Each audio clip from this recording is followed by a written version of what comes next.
ఇంట్లోనే chat ready చేసుకోవడం ఎలాగని చెప్పి మంచి వీడియో చేసి అప్లోడ్ చేశాను. తప్పకుండా చూడండి.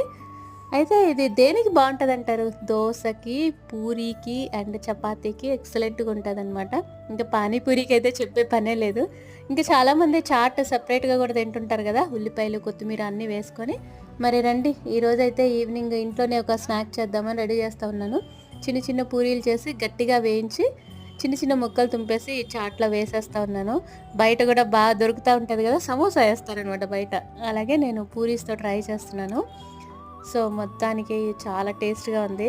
లాస్ట్‌లో నిమ్మకాయి, కొత్తిమీర అండ్ ఉల్లిపాయలు వేసి తిన్నారంటే ఇంకెప్పుడు బయట తినరనమాట. చాలామంది హైజీనిక్‌గా ఉండదు బయట అని మొహమాట పడతా ఉంటారు తినటానికి. అలాంటోళ్ళు మరి తప్పకుండా ఇంట్లోనే రెడీ చేసేసుకోండి.